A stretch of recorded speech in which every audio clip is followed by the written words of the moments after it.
Welcome back everyone, I'm Jordan Giesecke, and this is The Limiting Factor. This is part 5 of the Lithium Mine to Battery Line series to break down and understand what was unveiled at Tesla Battery Day. This video is the first of several that will discuss Tesla Silicon. The polymer-coated silicon particles Tesla unveiled at Battery Day aren't new. However, Tesla will likely be the first to implement them successfully. How will Tesla succeed where others have failed? Before we begin, a special thanks to Bradford Ferguson of Halter Ferguson Financial, the Patreon supporters listed in the credits, as well as my YouTube members. This is the support that keeps me grinding away on niche topics. Back to Tesla Silicon. Tesla only spent 3 minutes on this part of the Battery Day presentation.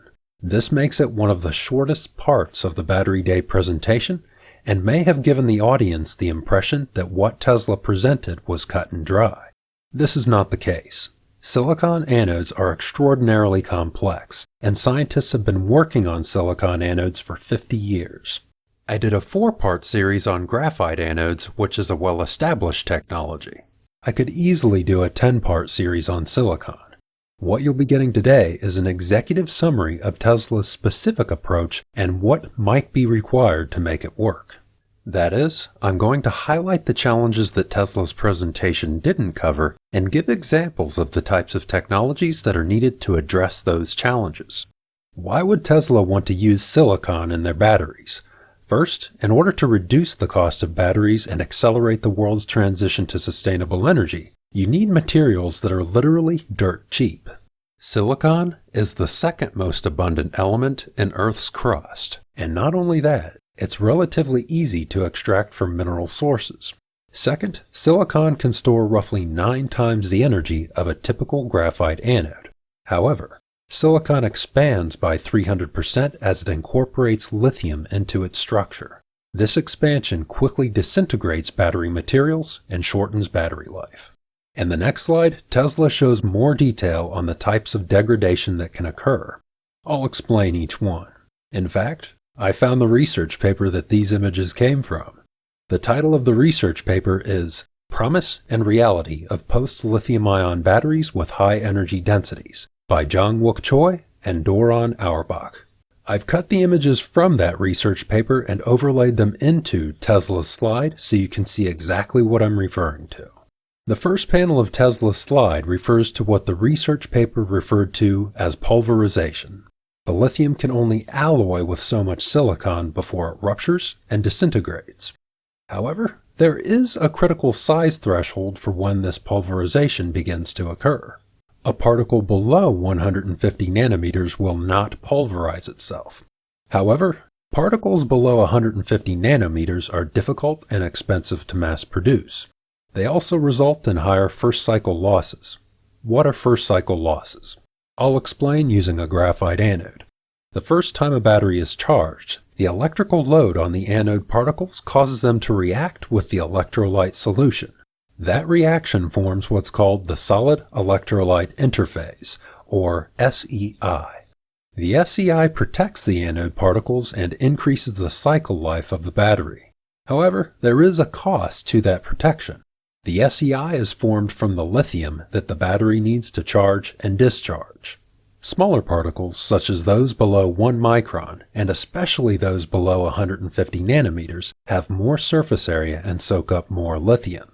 This effect is so drastic that in some cases adding silicon nanoparticles to the battery cell doesn't provide any additional energy capacity because so much lithium is used to create the SEI layer.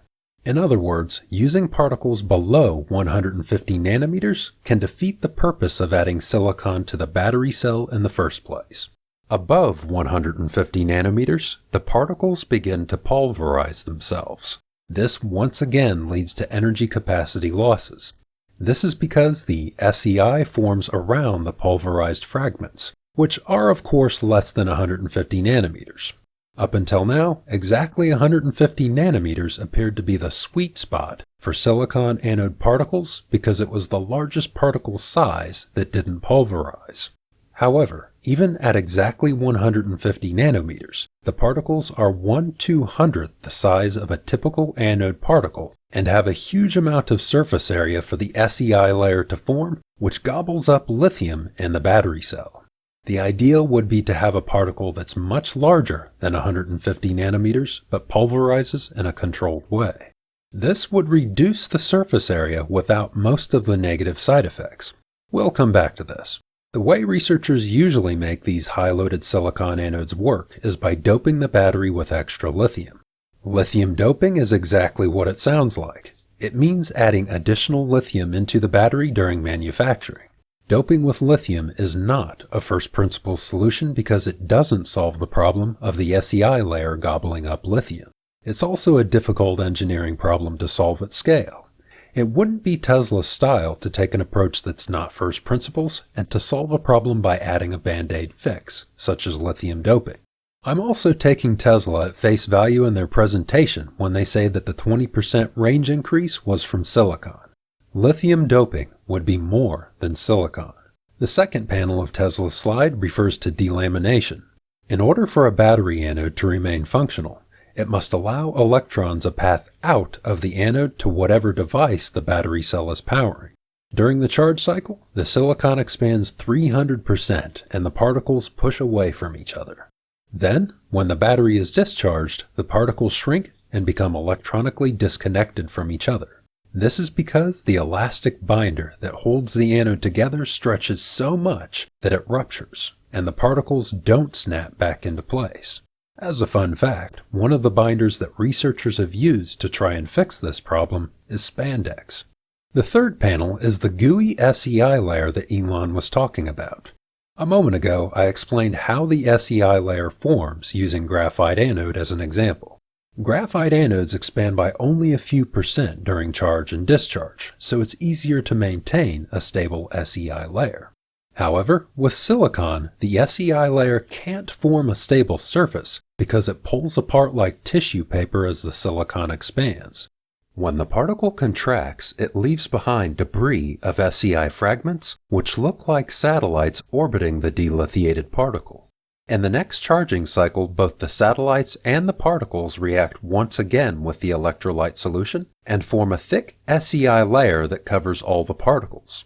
This uses up much of the lithium in the battery, and once again we've defeated the purpose of adding silicon. Before Tesla shows us their solution, they show us other alternatives in the market. Most of the solutions to the expansion problem are highly engineered and therefore expensive. Tesla shows 3 examples on screen, but there are dozens in the literature. The approach that most manufacturers, including Tesla, are currently using is to incorporate silicon through silicon oxide glass. This is the cheapest method currently available. However, silicon oxide glass is limited to a maximum of an 8% loading of silicon by weight in the anode. Beyond 8%, and the silicon oxide glass reaches the limits of its ability to remain stable and have long cycle life. Silicon structured in glass may take a hit to specific energy capacity due to the bulky glass structure that the silicon is contained in.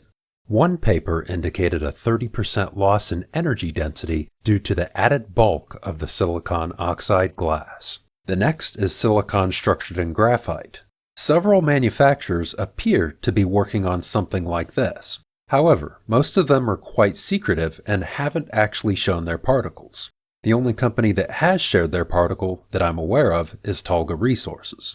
On screen is one of their particles, which is a perfectly spherical and highly porous composite of graphite and metallurgical silicon, which can accommodate expansion and contraction. Silicon graphite composite particles are capable of silicon loadings up to at least 30%, and they can be manufactured at relatively low cost and high volume by established mechanical and chemical processes. These composites will be hitting mass production in the next 2 to 3 years based on the activity I see from companies like Tolga. The silicon graphite composites may allow for higher loadings than silicon oxide glass, but may not be able to achieve high cycle life without the right binder and electrolyte. Next is silicon nanowires. Before Battery Day, there was a mad rush of speculation that this image was silicon nanowires. This is a lesson in battery hype. Before getting excited about a battery technology, the first question that we need to ask ourselves is, how much does it cost? If it is expensive, the next question should be, is there an engineering pathway to literally make the material dirt cheap? When I see silicon nanowires, which is a highly structured material literally built atom by atom through a process called chemical vapor deposition, the answer is no on both accounts. It doesn't mean it's impossible. It simply means that we need to do what Tesla's engineers are doing. Look for something cheap and scalable, or has a pathway to cheap and scalable. Finally, we come to Tesla Silicon. Tesla claims that this is significantly cheaper than the other options.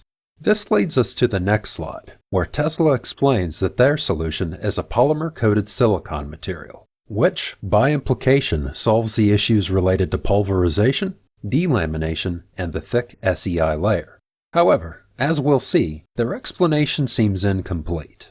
Tesla starts with raw silicon, and we can assume they grind it up into a powder. They would then dip those particles in a solution containing a polymer. There are a few polymer options here. In the SpaceX Moonshot video, I showed that SiLion, which appears to be a Tesla acquisition, used polyacrylonitrile, which is the precursor to carbon fiber. However, polyacrylonitrile is not water-soluble. They might prefer a water-soluble polymer, such as polymerizable dopamine, also known as PDA. That polymer-soaked powder would then need to be dried and activated through heat. Heat would force the raw polymer to form longer polymer molecule chains, creating a robust polymer matrix around the silicon particle. At this point, we can call it Tesla Silicon. This is of course what I was referring to earlier when I advised that the ideal solution to the 150 nanometer particle limitation is a particle that's larger but pulverizes in a controlled way. Tesla could use silicon particles in the micron range and the silicon would still expand and pulverize, but it would do so within the protective cage of the polymer coating. SiLion called this self-contained fragmentization. This limits the exposure of fragmented material to the electrolyte, which stops excessive SEI growth, which stops the crumbly, gooey cookie effect that Elon referred to at Battery Day. The Tesla silicon is then added to a typical graphite anode at a loading of about 20 to 30%. A silicon loading of 20 to 30% provides nearly as much benefit as a 100% loaded silicon anode, but presents fewer engineering challenges. A pure silicon anode is a very different beast than a mixture of graphite and silicon. Graphite helps buffer the silicon expansion and reduce the overall stress on the cell while at the same time storing lithium. In a later video in this series, I'll provide more reasoning as to why I think Tesla is shooting for 20 to 30% silicon. Tesla may have used artistic license for the binder. The anode particles aren't suspended in empty space or even a liquid. They're entombed in a highly porous mixture of carbon and binder. If Tesla showed what the binder actually looked like, it would look like what we see on screen. A black brick and occasional places where the particles are visible. The blue ribbon is an elegant way to illustrate the binder while still allowing us to view the particles. With that said, Ryan Alvarez, who was our Battery Day correspondent, found this research paper titled Highly Elastic Binders Integrating Polyrotaxanes for Silicon Microparticle Anodes in Lithium-Ion Batteries, which was overseen by Jong-Wook Choi and led by Sung-Hun Choi. The paper shows a ribbon-type binder, which would loop through that black brick of material. Polyrotaxanes are the self-healing polymers that have been used in smartphone covers and paints. They're highly elastic, and when they're exposed to physical stress, their extraordinary flexibility allows them to accommodate the stress. After the stress is gone, they bounce back. Jong-Wook Choi's name should sound familiar. The research paper that Tesla lifted their images from for the volume expansion slide came directly out of a Choi research paper. This could simply be coincidence, but let's explore the feasibility of a self-healing anode binder. I couldn't find a spot price for polyrotaxanes. However, the fact that polyrotaxanes were starting to be used in paints and smartphone covers over the past 10 years indicates that the price is coming down to a point where it's feasible for mass market products. In fact, a mass production technique has been developed that allows the material to be produced at multi-ton quantities. If Tesla made the chemical in-house, I'm betting they could hit the cost target they would need. Even if they didn't make it in-house, Tesla would only need a few grams of polyrotaxanes per battery cell. Even if the chemical is expensive, it starts to look feasible given the small proportion of total cell cost. Whether Tesla used a polyrotaxane or something like spandex, which is super cheap, this would solve the delamination problem. However, in order to make the polymer-coated silicon work, Tesla may need two more things besides the polymer coating and superelastic binder. In Celion's collateral, they showed that an SEI layer would still form on the surface of the polymer coating. However, unlike what's showing in their marketing material, that SEI layer would still crack. This is because the SEI sticks very tightly to the silicon particle, causing the SEI to snag and tear as the silicon expands. It wouldn't rupture completely because the polymer coating would be taking most of the stress of the silicon expansion, and the polymer coating may provide a smoother surface. However, those cracks would react with the electrolyte to form a thicker SEI than a typical battery cell and use excessive lithium to form. There may be an electrolyte that can solve this problem. A typical electrolyte contains lithium hexafluorophosphate salt dissolved in ethylene carbonate. This research paper, overseen by Chun-Chung Wang and led by Ji Chun, suggests that by swapping out the ethylene carbonate with tetrahydrofuran and 2-methyltetrahydrofuran, they were able to extend cycle life from roughly 20 cycles to 100 cycles with first cycle losses comparable to a typical lithium-ion battery. The way the electrolyte does this is by forming a slippery and elastic layer under the typical SEI layer. This allows particles to expand, while the slippery and elastic interlayer minimizes snagging and therefore cracks. The SEI layer remains, which is sticky and provides a solid bonding surface for the binder. Tetrahydrofuran is cheap and widely available. In fact, it's a precursor to many polymers. There were other electrolyte candidates that came up in my research.